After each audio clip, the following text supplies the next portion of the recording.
Hey everybody, Alex Newman back again from the Red Pill Expo. We're coming to you live. So much going on here today. It's just like an unbelievable three-ring circus of amazingness.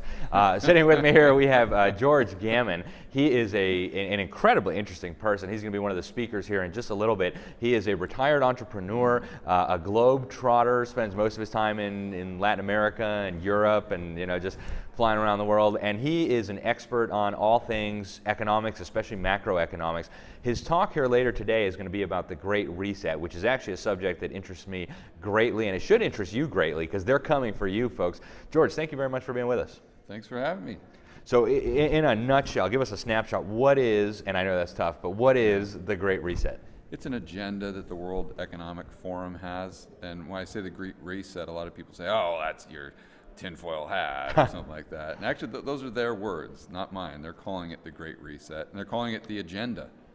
So what is it? It's just their vision of how the world should be. And they're seeing this COVID issue as an opportunity, quote unquote, to reset the entire economic, the way the globe works economically and potentially from a monetary standpoint. They want to start from scratch, and they want to rebuild the world using their vision for how it should be. That's what they're saying on the surface. Now, I think if you dive a little bit deeper, you start to realize, okay, that there's probably some different things going on here. So just assuming that people will always pursue their own self-interest and the interest of their family, and then also assuming that these people that are in, we'll call them the global elite, are in power, a position of power because they're, like a politician. I always say, how do you become a good politician? You got to be great at lying, and you have to have no moral compass whatsoever. You can't have any ethical standards, and that's how you become a great politician. And so if you have that type of person, they're going to gravitate to power, and when they get power, they're going to want it for all the wrong reasons, right? So if we can assume that a lot of these people fall into that category, and I was really struggling with this too. I was like, well, why do they want to do it? Is there some sort of malicious intent? Is this agenda because they want a lower population of the globe, or all these things? Just trying to figure out what makes the most sense.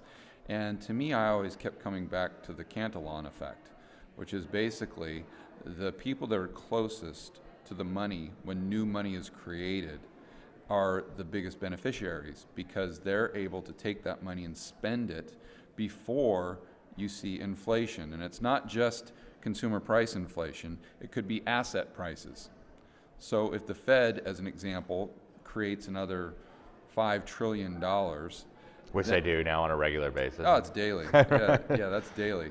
Then it doesn't go, all $5 trillion doesn't just magically fly over the United States with Ben Bernanke's helicopter and just drop on everyone equally. it goes through businesses, it goes through BlackRock, it goes through all of these cronies that have Jerome Powell or whomever on speed dial. They just had dinner with him last night, and they're like, okay, we can do this. It goes through them. So they're kind of taking a spread off of everything, and then they'll go buy assets, let's say. And then who are the sellers when the retail guy comes in and sets up their Robinhood account and gets their stimulus check and starts buying XYZ stock? The people that are selling it to them are these insiders in the global elite that bought it with all this new money that was created because they got it first, right? So that, and it gets more extensive than that, but that's the Cantillon effect. So if you think about this great reset, a component of it is something called the fourth industrial revolution. And I could sit here and explain it all day long and get into the nitty-gritty, but the bottom line is it's going to destroy the economy's ability to create more goods and services. And I would argue that it's going to decrease the amount of goods and services the global economy can produce. Because whether you're in favor of green energy, let's say, or not, if we just cut the cord and go to green energy right now, just realistically, it's not really a debatable issue. The amount of goods and services that are created in the world is going to decrease substantially.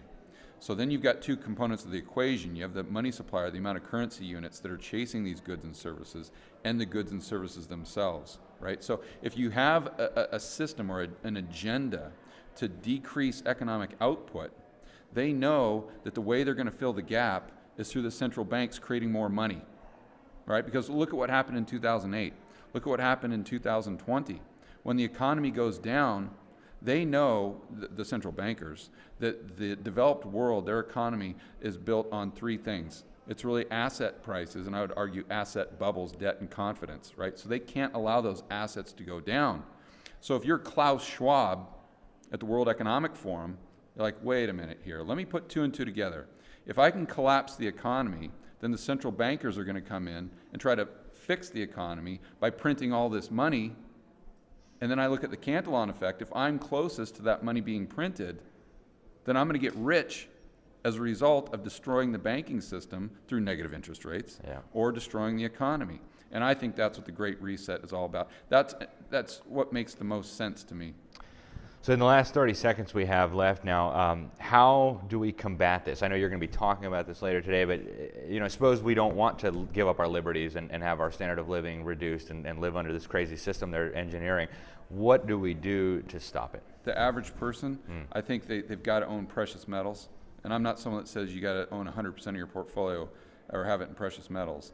Not at all. But you've got to start thinking about that. And I think the other thing the average person can do, if you got a mortgage, make sure you got a 30-year fixed rate debt or 30-year fixed rate mortgage, because you're going to be able to profit and increase your purchasing power by what is most likely coming down the pipeline if they're able to execute on this agenda. Because from a macro standpoint, it means stagflation. It means the 1970s. It means structurally high unemployment, lower goods and services, higher prices, more money printing. So if you've got a $100,000 mortgage right now, if we have enough inflation, taking it to an extreme, in 10 years you could pay off that mortgage, if it's fixed rate, with the same amount of money that it takes you to buy a loaf of bread.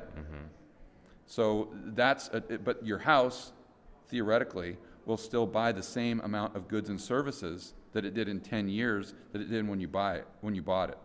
So that would be a transfer of wealth from the lending institution to the borrower, you.